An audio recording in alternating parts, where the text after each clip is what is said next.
शरीर बीमार होता है या जब कोई परेशान होता है, दोनों ही चीज़ें ये हमारे चेहरे पे दिखते हैं।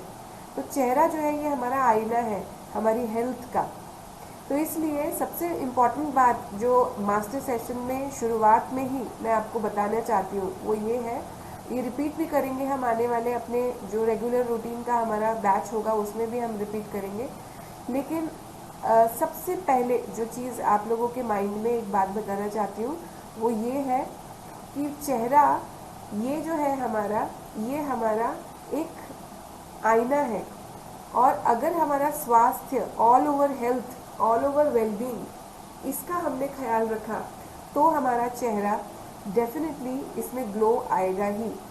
तो क्या इसके लिए हमको करना होगा, इसे हमें योगा से, कंटिन्यूअस योगा से हम इसको स्वस्थ रख सकते हैं। अगर ऑलरेडी कोई व्याधि है तो उसे हम योगा से ठीक भी कर सकते हैं। और जो मेडिसिन हमारी चल रही हैं उस पर्टिकुलर डिजीज़ के लिए, क्योंकि योग एक ऐसा क्षेत्र है जहाँ व्यक्ति हमेशा आखिरी में जहाँ थक हार के आता है, पहले तो वो एलोपैथी में जाता है, जब वहाँ से साइड इफ़ेक्ट्स हो रहे हैं या कोई इफ़ेक्ट्स नहीं हो रहे हैं फिर वो आयुर्वेद की शरण लेता है, फिर होम्योपैथी की शरण लेता है। जब कहीं से कुछ नहीं होता तब जाके लास्ट में आयुर्वेद के पास, योगा के जो है एक्सपर्ट्स के पास में आने का वो सोचता है।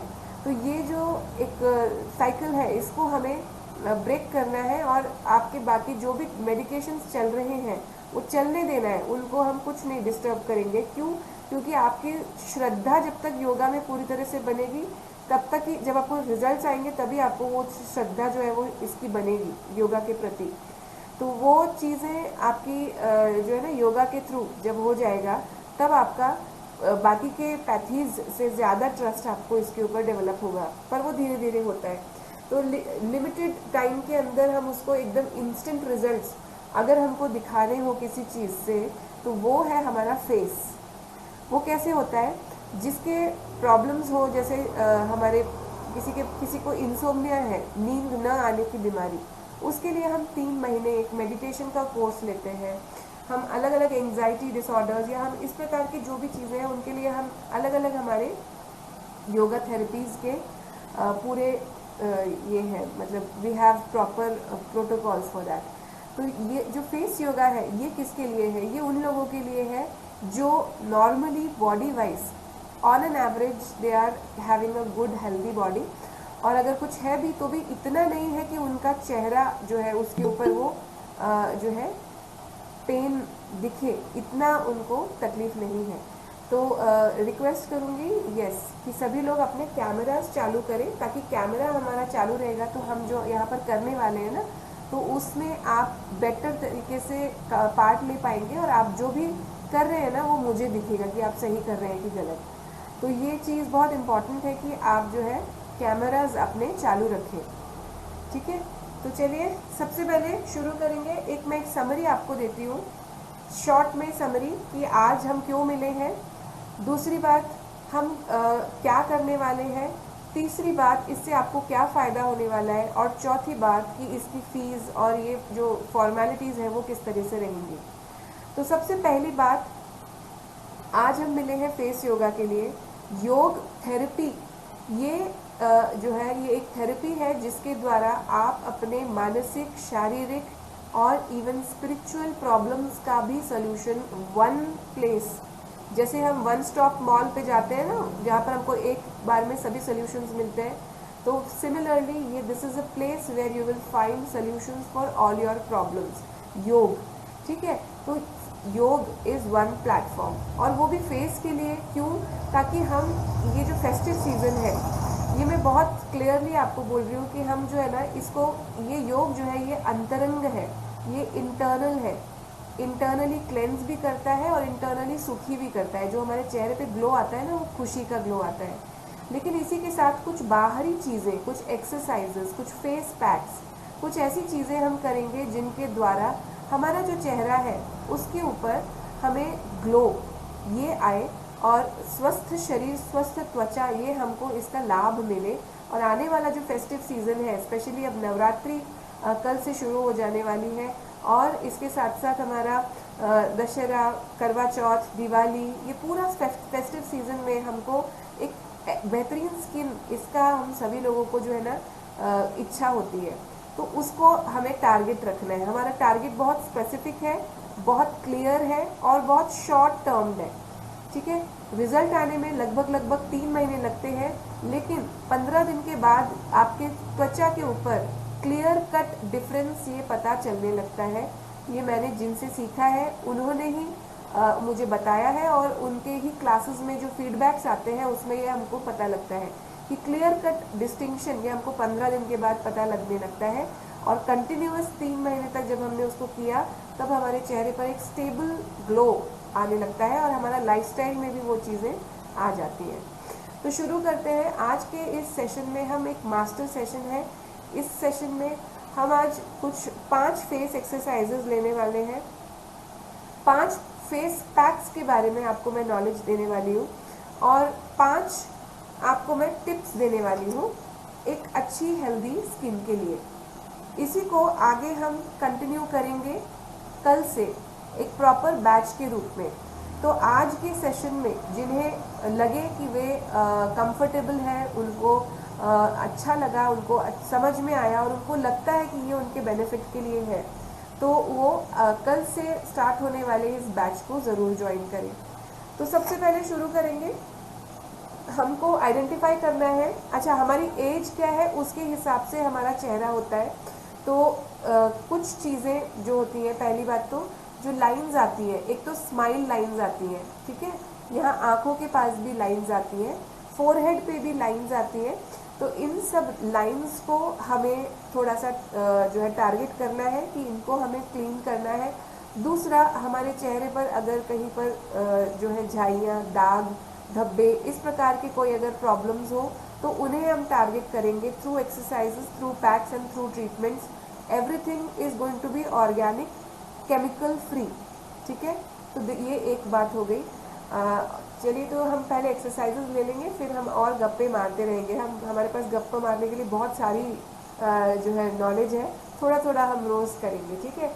तो सबसे पहले अपने चेहरे की एनाटॉमी को समझ लेंगे। अपने चेहरे का जो ये भाग है, फोरहेड, ये माथा, हमारी आँखें, ये आईब्रोज, नाक, ये हमारे चीक, ये चीक बोन है, और ये चीक्स है, ये लिप्स है, और ये हमारी, हम ठुड्डी बोलते हैं, या इसको हम जो है थोड़ी, क्या बोलेंगे इसको, चिन को हनवटी, मराठी में हनवटी, ठीक है। तो हनवटी या चिन या ठुड्डी हिंदी में थोड़ी, ठीक है। फिर इसके बाद क्या हमारा चेहरा यहीं ख़त्म हो जाता है? तो नहीं। जो हम जिस चेहरे की बात कर रहे हैं, हम जिस फेस की बात कर रहे हैं, उसमें ये जो हमारे ईयर्स और ये फेस है, इसके अलावा हमारे हेयर भी आते हैं। तो इन सेशंस के दौरान हम अपने बालों की भी ट्रीटमेंट के ऊपर जो है ट्रीटमेंट और थोड़ा सा उनकी केयर और मेंटेनेंस, उसके ऊपर भी हम काम करने वाले हैं। इसके अलावा ये जो हमारा गला है और जो हमारा चिन के नीचे यहाँ डबल चिन आ जाता है, ये यहाँ पर थोड़ा सा मांस बढ़ जाता है, तो इसके ऊपर भी हम काम करने वाले हैं। और ये जो गला है, तो इस गले को किस प्रकार प्रॉपर शेप में किया जाए, तो यहाँ तक का ये जो पूरा रीजन है, यानी शोल्डर से ऊपर का ये पूरा रीजन, इसका पूरा कार्य, इसकी पूरी एक्सरसाइजेस ये हम फेस योगा के अंतर्गत करने वाले हैं। Okay, understood everyone. तो शुरू करेंगे। पहली एक्सरसाइज ये हम करेंगे अपने फोरहेड की। तो ये अपनी 4 उंगलियों को अपने माथे के बीचों बीच यहाँ पर हमको रखना है। अब आप लोग अपने कैमरास चालू कर सकते हैं। तो अपने इस प्रकार से आपको यहाँ पर धीरे धीरे करके टैपिंग करनी है। ये टैपिंग पहले धीरे धीरे होगी और फिर हमको इसको थोड़ा सा इसकी इंटेंसिटी बढ़ानी है, ठीक है। 1 2 3 4 5 6 7 8 9 10। रिलैक्स। इसके बाद आईब्रो, जहाँ से हमको, या हमारी आईब्रो की एक यहाँ पर टोप ऊंचा वाला जो होता है ना, यहाँ पर अब हम करेंगे सेम। इसको हमको यहाँ पर ऐसे टैप करना है। पहले धीरे धीरे टैप करेंगे और फिर अपनी उंगलियों से जितना ज़्यादा जोर आ सकता है तो वो हम उसको यहाँ पर ऐसे टैप करेंगे। Right side 10 counts, left side 10 counts, 1 2 3 4 5 6 7 8 9 10। तो एक हमारी ये एक्सरसाइज हमारे फोरहेड की लाइंस के लिए हो गई है। हमको लगता है कि ये इससे क्या होगा, तो ये जो हमारी लाइंस आती है उन लाइंस को ये जो है मिनिमाइज कर देता है। ये रोज़ का जब हम स्किन को स्ट्रेच करते हैं उससे ये ठीक हो जाता है। ठीक है, अब अपने चेहरे को दोनों हाथों से ढकेंगे और अपने माथे को इस प्रकार ऐसे टाइट करके यहाँ पे पकड़ना है। 1 2 3 4 5 6 7 8 9 10। ओके, इसके बाद अब हम अपनी आँखों की एक्सरसाइज करने वाले हैं। ठीक है, 5 एक्सरसाइजेस फॉर 5 ऑर्गन्स। बाकी हम जब कल से करेंगे तो हमारे पास 30-40 एक्सरसाइजेस हैं, लेकिन आज के मास्टर सेशन में हम सिर्फ ये 5 एक्सरसाइजेस ही करने वाले हैं। ठीक है, फोरहेड की हमने 3 एक्सरसाइजेस सीखी हैं। अब आँखों की। ठीक है, अभी आँखों को हमें, जिन लोगों को स्क्रीन की प्रॉब्लम है या जिन लोगों को आँखों में बार बार आंसू आते हैं आँखों में, और किसी किसी को आँखों में आंसू आना बंद हो जाते हैं। ठीक है, किसी को आंसू आते हैं स्क्रीन पे काम करने से, और किसी को आजकल कोरोना के बाद से आंसू ही आने बंद हो गए हैं, ड्राई हो गई हैं ये टीयर ग्लैंड्स। तो दोनों ही स्थिति को प्रॉपर करने के लिए, नॉर्मलाइज करने के लिए ये एक्सरसाइज हम करने वाले हैं। अपनी आँखों को ऐसे हमें बंद और खोल, बंद खोल, बंद खोल। ठीक है, आप लोग ने कैमरा चालू नहीं किया है, पता नहीं क्या कारण है। अगर आप लोग कैमरा चालू करेंगे तो मैं देख पाऊंगी कि आप प्रॉपर कर रहे हैं कि नहीं, क्योंकि वैसे भी ऑनलाइन में मैं बहुत ज़्यादा कंट्रोल नहीं कर सकती हूँ कि आप गलत कर रहे हैं या सही। All that I can see is through the camera, so please keep your cameras on so that I can see what you are doing. ठीक है, तो अपने आँखों को टाइट बंद करें और फिर खोलें। 5 टाइम्स हमको ये करना है। ठीक है, 1 खोलिए, 2 खोलिए, 3 खोलिए, 4 खोलिए, 5 खोलिए। अब हमको ना अपनी आँखों को बड़ा करना है। ठीक है, जैसे हम आँखें दिखाते हैं ना बच्चों को पढ़ लो करके, बस वैसे ही हमको 5 टाइम्स आँखों को बड़ा करना है और फिर नॉर्मल करना है। ठीक है, 1 2 3 गो। 1 2 3 4 5। ठीक है, अब इसके बाद अब अपने दोनों हाथों को अपनी आंखों के ऊपर रख लें और रिलैक्स करें। हर एक्सरसाइज के बाद एक लंबी गहरी श्वास हमें लेना है, एक लंबी गहरी श्वास लेना है। रिलैक्स, अपने दोनों हाथों को अपनी आंखों पे रख लें। Yes, relax. आंखों की एक्सरसाइज, फोरहेड की एक्सरसाइज। अब हम अपने लिप्स की एक्सरसाइज करेंगे। लिप्स की एक्सरसाइज करने के लिए अपने दोनों लिप्स को हमें एक साइड लेकर के फिंगर से लॉक करना है। इस प्रकार से देखेंगे और काउंट करना है 5 तक। ठीक है, 1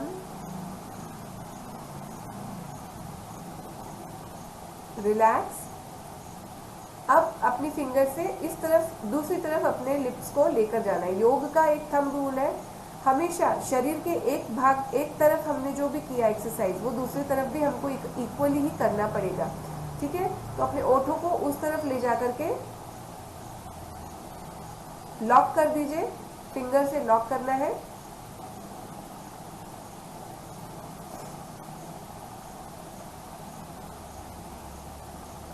ओके, तो 5 काउंट तक हमने किया।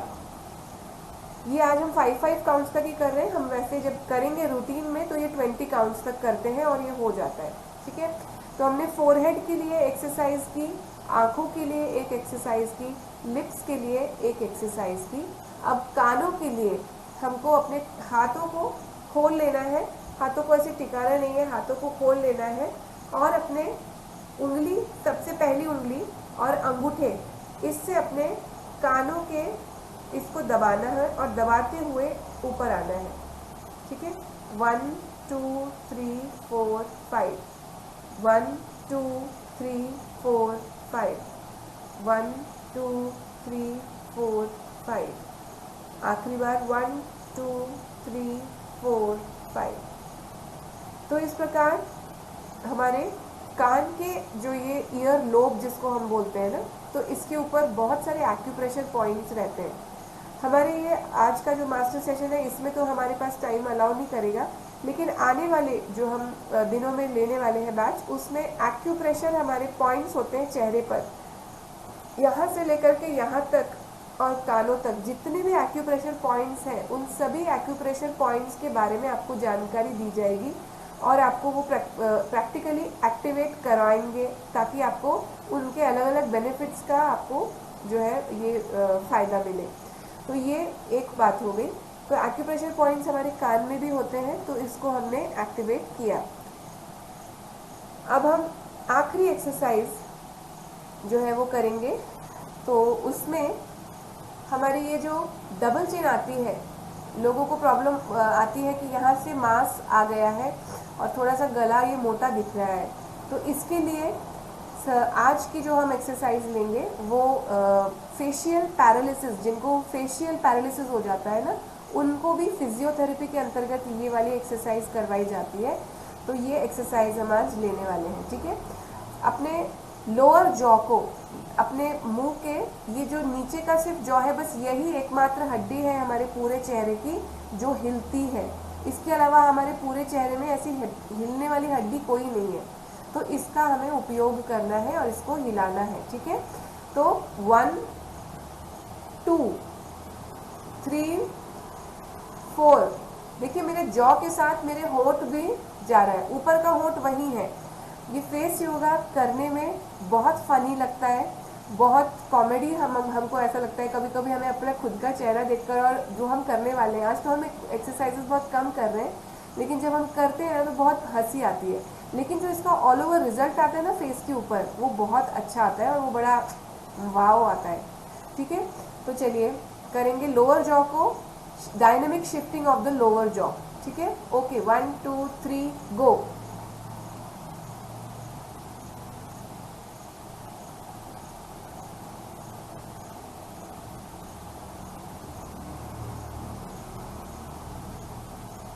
ओके, 5 बार किया है।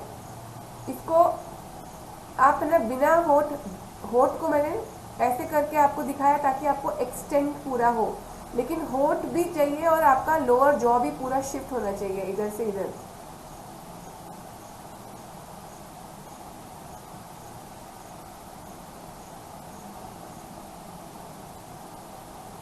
ओके, तो ये आपका ये जो भाग है ये थोड़ा एक्टिवेट हो रहा है। इसके अलावा बहुत सारे एक्सरसाइजेज हैं जो ब्रेस्ट अपलिफ्ट के लिए भी हैं, गला जो है उसको भी शेप अप करने के लिए है, पूरे चेहरे का प्रॉपर शेप आने के लिए, आँखों की आईब्रोज का ये प्रॉपर, ये जो एक ये छोर आता है जिसको हम ऐसे वी शेप बोलते हैं प्रॉपर, वो लाने के लिए, आँखों को जो है शेप आँखों का एक इस प्रकार से आने के लिए, और चीक बोन्स, ये चीक बोन्स जो है ये तो स्ट्रक्चर वैसे ही रहेगा, चीक बोन का स्ट्रक्चर बदलने वाला नहीं है, लेकिन आपका गाल जो है ये अपलिफ्ट करने के लिए। तो इन सब चीज़ों के लिए ये बहुत सारी एक्सरसाइजेज आने वाले दिनों में हम करने वाले हैं। तो एक्सरसाइजेज हमने की। अगली बात जो हम करेंगे वो ये है कि फेस पैक्स आपको मैं बताऊंगी। तो सबसे पहले हम समझ लेते हैं कि स्किन के टाइप्स कितने हैं। तो पहली स्किन टाइप है ड्राई स्किन टाइप, और ड्राई स्किन टाइप जिनकी होती है उनका आपको हमेशा ऐसा लगेगा कि हम जब भी अपने चेहरे पे या हाथ पैरों में ऐसे हाथ टच करते हैं एक दूसरे के ऊपर तो आवाज़ आती है ना, सक सक ऐसे आवाज़ आती है। ये घर्षण की जो आवाज़ आती है ये हमारे स्किन की ड्राइनेस का जो है एक लक्षण है, हम उसको बोल सकते हैं। तो ये जो ड्राई स्किन है हमारी, इसके सल्यूशन के लिए हमें मॉइस्ट चीज़ों का उपयोग करना आवश्यक है। अच्छा, ड्राई स्किन के लिए होता क्या है, जिसकी ड्राई स्किन होती है उसे हमेशा रिंकल्स आने की भी प्रॉब्लम हो सकती है, या उसे थोड़ा सा ये भी हो सकता है कि हमेशा ऐसा लगे कि जैसे मेरे गाल ज़्यादा फट रहे हैं, स्किन फट रही है। इस टाइप का एक्सपीरियंस और इस टाइप की बातें उनको ज़्यादा अनुभव में आती हैं। ऐसे जो ड्राई स्किन वाले लोग होते हैं वो मुख्यतः वात प्रकृति के होते हैं, यानी कि उनको जो वात रिलेटेड डिजीजेज हैं वो ज़्यादा फ्रीक्वेंटली होते हैं, जैसे गैस बनना या इस टाइप की प्रॉब्लम्स ज़्यादा हो सकती हैं। और अगर नहीं भी होती हैं तो भी सिर्फ स्किन पर भी अगर उनको होता है तो भी उनको ये समझना है कि मेरी ड्राई स्किन है। तो ड्राई स्किन वालों को जो है ना अपने शहद के साथ मसाज करना ये बहुत बहुत बेनिफिशियल होता है। उससे उनके पहले तो अपने आप को स्किन को जो है साफ कर लेना है। वो रूटीन डेली केयर जो है ना वो हम देखने वाले हैं कल से। उस डेली केयर रूटीन के बाद में, स्किन केयर रूटीन के बाद में मसाज हमको किस चीज़ से करना है, शहद से। थोड़ा सा शहद ले लेना है, एक आधी चम्मच, और उसको अपने चेहरे पर हमको लगा के, और मसाज कैसे करना है वो भी हम सीखने वाले हैं अपने आने वाले दिनों में। तो वो मसाज की स्ट्रोक्स के साथ उसको हमने लगा लेना है, ठीक है। और फिर वैसे ही छोड़ देना है, उसको सूखने देना है। और फिर 15-20 मिनट के बाद जब वो ड्राई लगने लगे तब फिर उसको हमें पानी, ठंडा नॉर्मल वाटर जो है पानी मार करके उसको वॉश ऑफ कर देना है। तो ड्राई स्किन वालों के लिए ये अमृत का काम करता है। ये एक बात हो गई। दूसरी बात, जो हमारे ऑयली स्किन के फ्रेंड्स हैं, तो ऑयली स्किन की पहचान क्या है, जहाँ पे हमें बहुत ज़्यादा प्रोन होती है स्किन एक्ने के लिए, पिंपल्स के लिए, जहाँ पे हमें हमेशा कोई ना कोई टिश्यू या कॉटन का रुमाल वगैरह उनको साथ में रखना ही पड़ता है, ताकि वो बार बार उसको पोंछ सकें, अपने माथे को वाइप कर सकें। या किसी को गाल पे भी, यहाँ पर भी बार बार ऑयलीनेस का आता है, नाक के आसपास ऑयलीनेस आती है, तो उस स्किन टाइप को हम ऑयली स्किन बोलते हैं। तो ऐसे जो ऑयली स्किन टाइप वाले लोग हैं उनके लिए बेस्ट है कि वो एक तो सबसे पहले तो वो जो है टमाटर का जो है ना यूज़ कर सकते हैं लगाने के लिए।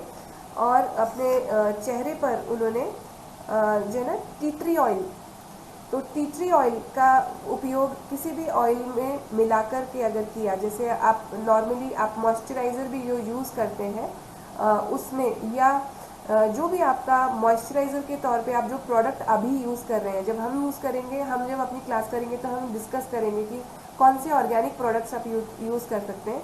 बट फिलहाल जो आपकी स्किन को सूट करता है उस प्रोडक्ट में थोड़ा सा 2 ड्रॉप्स टी ट्री ऑयल की मिला करके अपने चेहरे पर लगाने से ऑयल बैलेंस होता है, ठीक है। ऑयली स्किन के लिए ये एक चीज़ है। तीसरी स्किन टाइप है सेंसिटिव स्किन। सेंसिटिव स्किन वो स्किन होती है जिनको कुछ भी चीज़ सूट नहीं होती है और उनको जल्दी है ना ऐसे दाने आ जाते हैं, रैशेज आ जाती हैं, या रिएक्शन होता है। ये सेंसिटिव स्किन क्यों हो जाती है? ये उनकी हो जाती है या तो वो मेनोपॉजल एज में होते हैं, या वो 14-15 से लेकर के जो 22-23 वाली उम्र है, उस उम्र में जब हार्मोनल चेंजेस को उनकी बॉडी सबसे ज़्यादा फेस कर रही है, तब स्किन सेंसिटिव हो जाती है। ये सबसे पहली बात है कि हार्मोनल अंदर से जब बदलाव आ रहे होते हैं ना, तो ऊपर से हमारी स्किन क्या होती है, सेंसिटिव हो जाती है। तो उसको ज़रा सा भी ऑयल, हमने सिर में तेल लगाया लेकिन माथे पे पिंपल आ जाते हैं, ठीक है। इस प्रकार से ये हो जाता है। और बाकी ये तो नॉर्मल लोगों को हो ही जाता है, तो सेंसिटिव स्किन वालों को तो काफ़ी ज़्यादा जो है संभाल के रहना पड़ता है, उनको पिंपल्स जल्दी से आ जाते हैं।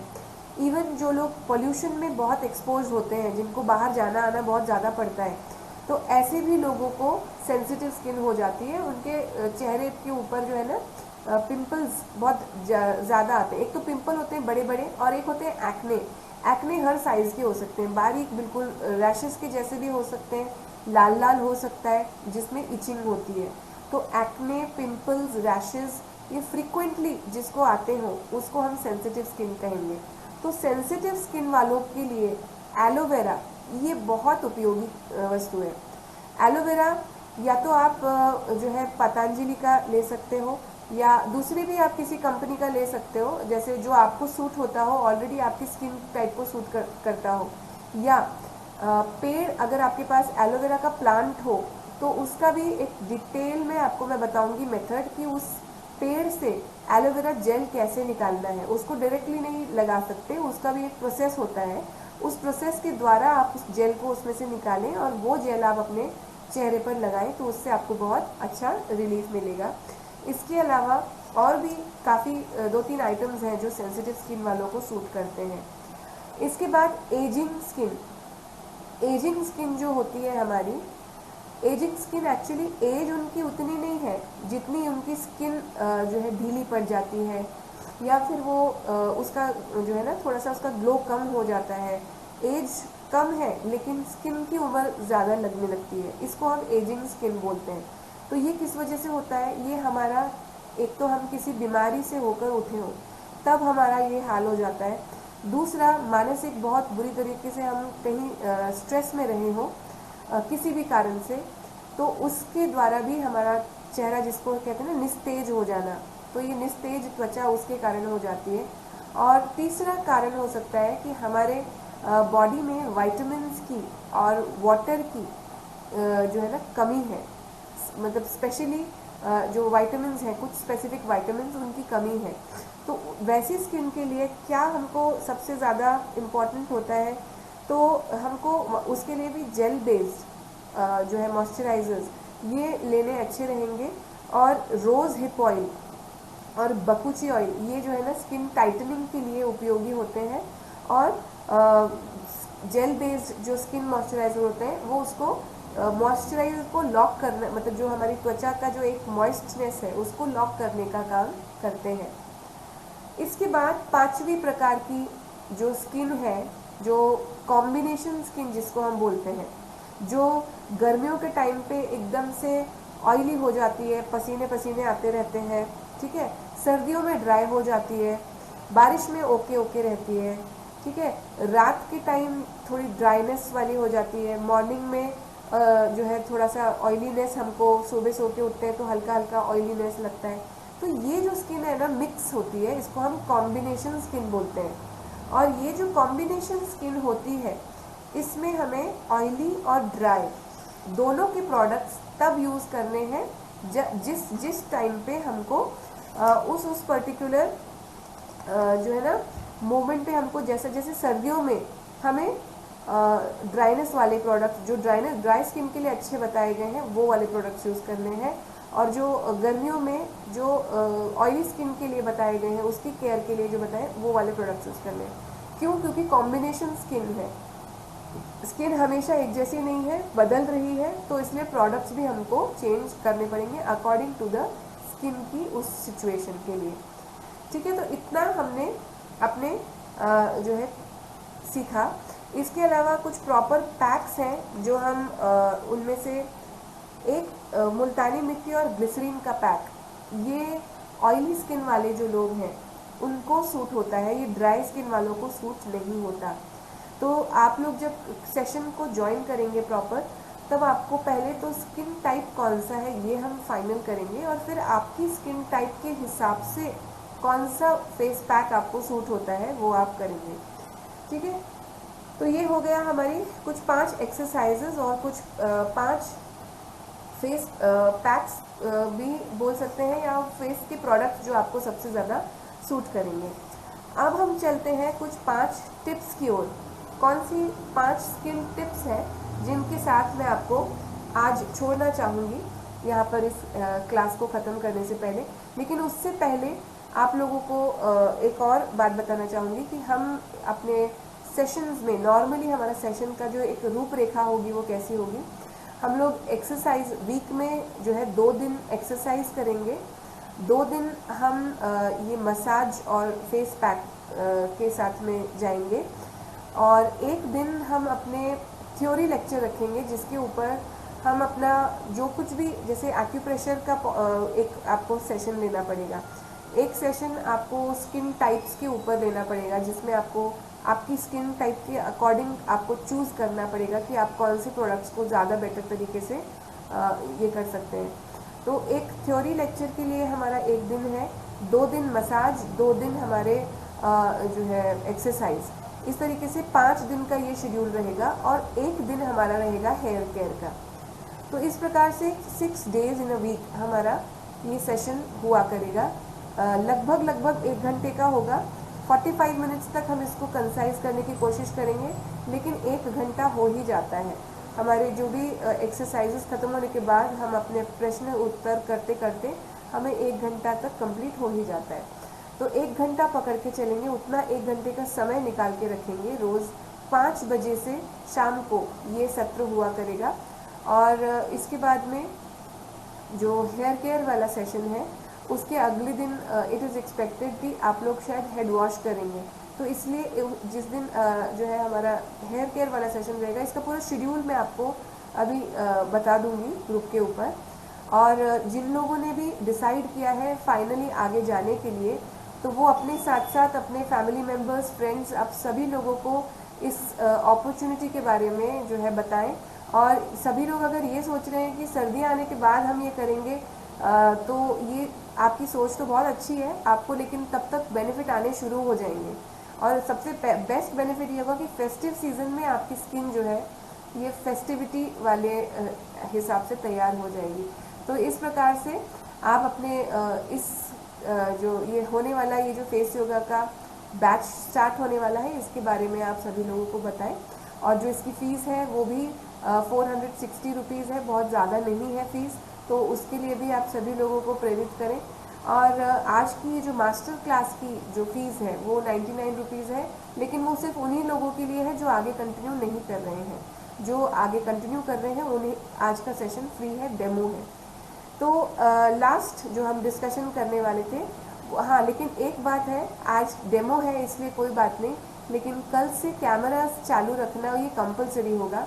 जिन्हें कंपलसरी कैमरा चालू रखने में प्रॉब्लम होगा वो नहीं कर पाएंगे, क्योंकि उनको मैं ऑब्जर्व नहीं कर पाऊंगी, और आपकी अगर कुछ गलती हो रही होगी और आपके रिजल्ट्स अच्छे नहीं आएंगे तो मेरा उसमें थोड़ा सा वो हो जाएगा। तो इसलिए मैं चाहूँगी आप लोगों की रिजल्ट बेस्ट से बेस्ट आए, और आपको देखकर लोग पूछें कि क्या कर रहे हो आजकल, कुछ नया कर रहे हो।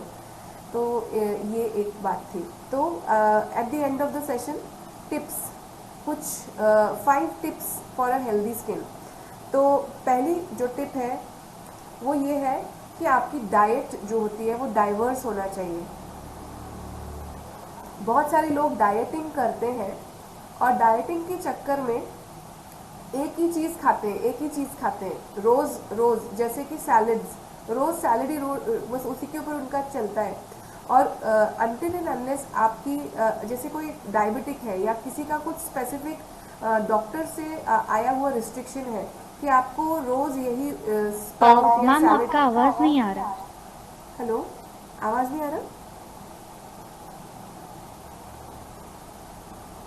यस, मेरी आवाज़ आनी बंद हो गई क्या? अभी आ रही है क्या आवाज़?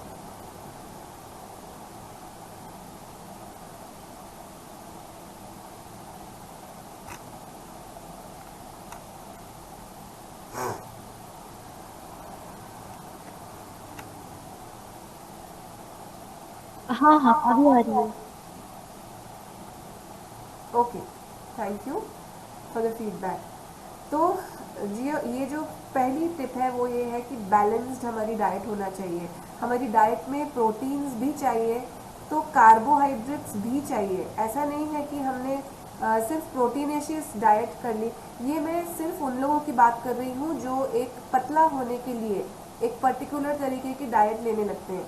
ये मैं उनको बिल्कुल डिस्टर्ब नहीं करना चाहती जो मेडिकल एडवाइस की वजह से एक पर्टिकुलर डाइट पे है। जैसे कोई अगर हार्ट की प्रॉब्लम से जूझ रहा है, या कोई अगर शुगर के वजह से डॉक्टर ने एक डाइट रिस्ट्रिक्शन दिया है, तो उनको अपने डॉक्टर की एडवाइस के हिसाब से ही खाना है। लेकिन अपने रैंडम चॉइसेस की वजह से पतला होने के चक्कर में बहुत सारे लोग क्या करते हैं, सिर्फ रोज़ सैलड खा रहे हैं या रोज़ सिर्फ स्प्राउट्स खा रहे हैं, उतना ही खा रहे हैं, रोटी भी नहीं खा रहे, सब्जी भी नहीं खा रहे, फ्रूट्स भी नहीं खा रहे, शुगर के चक्कर में जो है वो बिल्कुल भी फ्रूट्स नहीं खा रहे हैं, तो ऐसे नहीं करना है। हमारे डाइट में ना, हमारी थाली में it should be a colourful plate. हमारे पास जूस भी होना चाहिए, जूस और फ्रूट्स, ये पक्का एक फ्रूट हमको सीजनल, ये नहीं कि हमको पूरे रोज़ एप्पल ही खाना है, ऐसा गलत, बहुत गलत धारणा है। An apple a day keeps the doctor away, वो वहाँ बाहर विदेशों में वहाँ पर सिर्फ एप्पल ही होते हैं। हमारे यहाँ तो 17 प्रकार के फ्रूट्स होते हैं, हर सीज़न में कम से कम नहीं तो 5 प्रकार की वैरायटी होती है। तो जो सीजनल फ्रूट्स हैं, जो सीज़न में आने वाले बेस्ट आपको अच्छे लगते हैं ना, वो फ्रूट लीजिए। रोज़ एक फ्रूट आपको होना चाहिए। तो डाइट में आपका, और फ्रूट लेने का सबसे सही टाइम क्या है, मॉर्निंग्स, लगभग 10 बजे से लेकर के 2 बजे दोपहर तक का जो ये समय है, ये बेस्ट टाइम है फ्रूट लेने का। तो आपकी प्लेट में फ्रूट जो है ये होना चाहिए, रोज़ एक फ्रूट होना चाहिए प्लेट में। मैं इसलिए बोल रही हूँ, यानी कि आपकी डाइट में खाने के साथ फ्रूट मत लीजिए। फ्रूट जब लीजिए तो उसके आगे पीछे 15 मिनट और कुछ मत खाइए, सिर्फ फ्रूट लीजिए। और फ्रूट के साथ दूध कभी मत लीजिए। फ्रूट का कॉम्बिनेशन दूध के साथ बहुत ही गलत होता है, वो कभी नहीं करना है।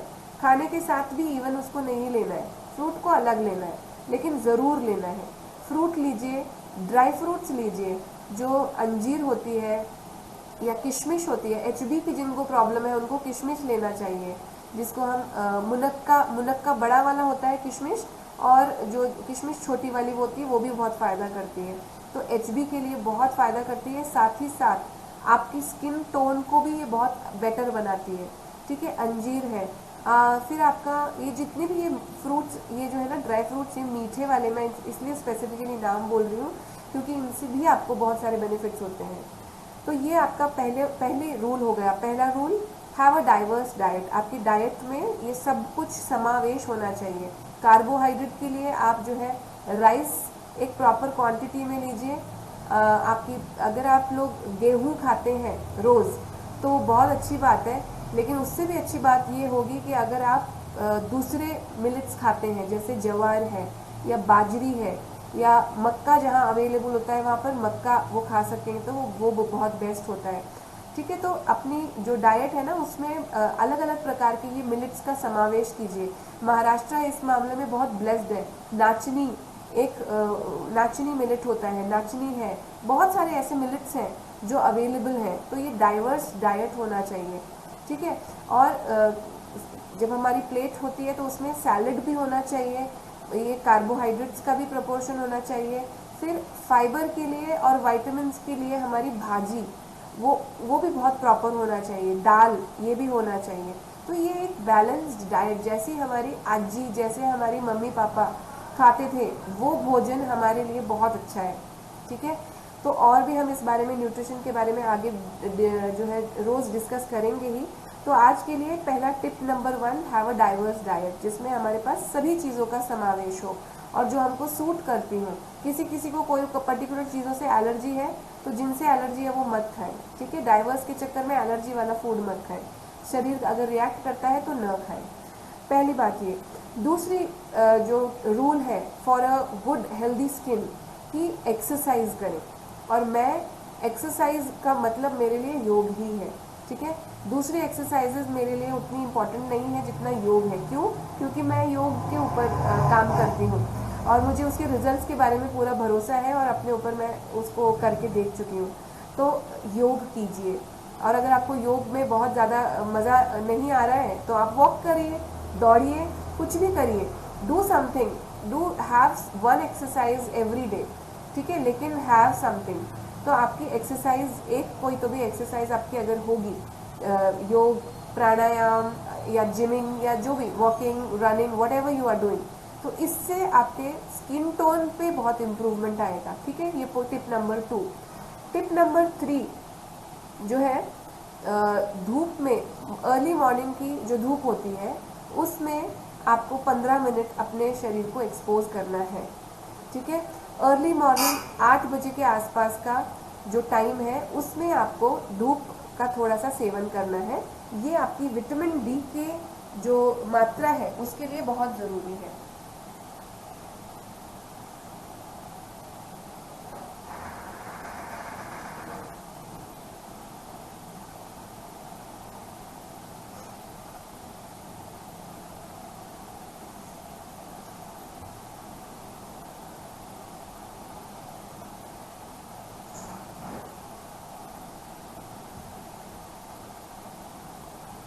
So tip number 3, get some sun. थोड़ा सन को एक्सपोजर, हमारा डेली एक्सपोजर बहुत कंपलसरी है।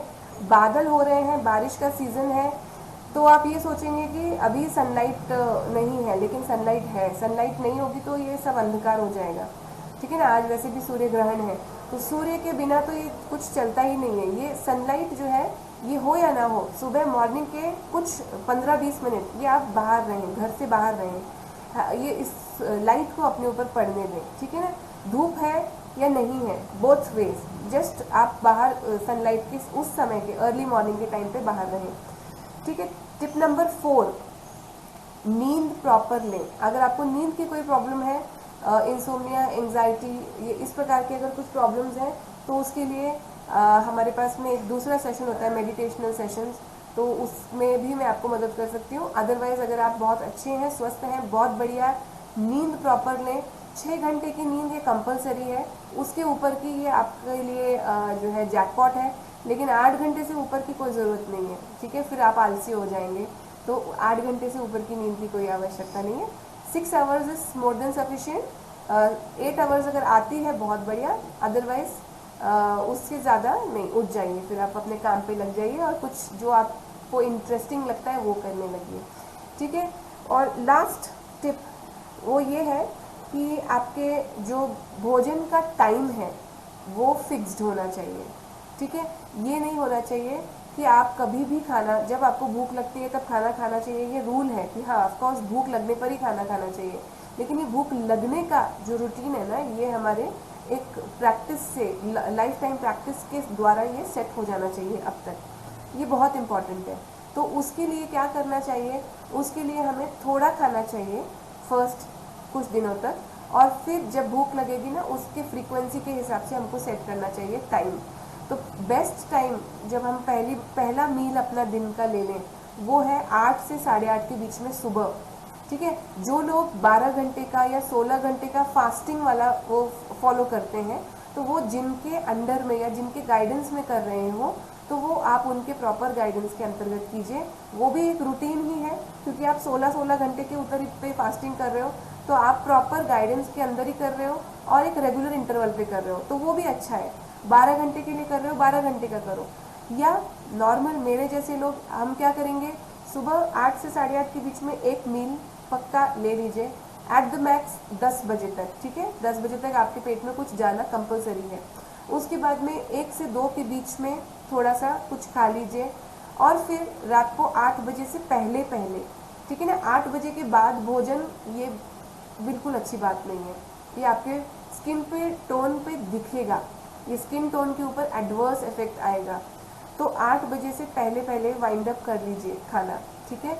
कुछ लोग तो 7 बजे के बाद नहीं खाते, मगर आप क्योंकि फैमिली का सब देखना पड़ता है, सब कुछ करके फिर अपना खाना है, तो let us make it up to 8 o'clock। तो 8 o'clock किचन क्लोज्ड। तो ये टाइमिंग जो है हमारा, ये सेट करना, ये बहुत इम्पॉर्टेंट है। इससे भी हमारे स्किन टोन पे बहुत फ़र्क पड़ता है। तो ये टिप्स जो थे, ये आपकी लाइफस्टाइल से रिलेटेड टिप्स थे, ठीक है। इन टिप्स के अलावा एक्सरसाइजेस, फेस पैक्स, मसाजेस, और कौन से ऑयल्स को यूज़ करना चाहिए, कौन से स्किन टाइप के लिए क्या अच्छा है, इन सब चीज़ों को हम डिस्कस करेंगे आने वाले अपने सेशंस के लिए। मैं आप सभी लोगों को रिक्वेस्ट करूंगी कि आप लोग उत्साह के साथ में इसमें ज्वाइन हो और मुझे सपोर्ट करें। क्यों सपोर्ट करें? क्योंकि मैं भी अपनी स्किन जर्नी पर जो है अभी निकली हूँ, और मैं भी ईश्वर से प्रार्थना करती हूँ कि मैं अपनी इस जर्नी में अपने साथ साथ बहुत सारे लोगों को भी वो एक कॉन्फिडेंस और आत्मसम्मान वाला जो है ना, एक उस पर मैं आगे ले जा सकूँ। मैं मेरी एज जो है ये 40 के अराउंड है, तो इस एज में जो होता है ना, मीनोपॉजल थोड़ा सा वो होना शुरू हो जाता है। प्लस जो हमारी एक ब्यूटी से कंसर्न हम थोड़ा सा ना अपनी तरफ कम ध्यान देते हैं इससे थोड़े पहले दिनों में, लेकिन और अभी तो हम पक्के हो जाते हैं कि हमें अपनी तरफ ध्यान देना ही नहीं है, लेकिन अब हमको ध्यान दे करके फिर भी इसमें फंसना नहीं है, काम पे ही ध्यान रखना है। हमारा सारा फोकस ये हमारे प्रोफेशनल परफेक्शन पे ही रहेगा, but at the same time अपनी बॉडी, अपने अपीयरेंस, अपनी स्किन, इस ओवरऑल वेलबींग को फोकस में रखते हुए, उसका भी ध्यान रखते हुए हमें अपने काम पे, अपने बच्चों पे, अपने संसार पे, हर चीज़ पे ध्यान देना है। तो ये मैं अपने लिए एक ये जर्नी मैंने शुरू की है। इस जर्नी में मेरे साथ जितने भी लोग जुड़ेंगे मैं उन सभी का बहुत बहुत धन्यवाद करती हूँ, और हम आगे तक जाएं और बहुत ज़्यादा लोगों को इम्पैक्ट करें, यही मेरी भगवान से प्रार्थना है। तो धन्यवाद। ग्रुप में आप सभी लोग अपना जो है फीडबैक दीजिए, आपको समझ में आया, आप लोगों को कैसा लगा इत्यादि, और रजिस्टर करेंगे तो बहुत अच्छी बात है। Thank you so much.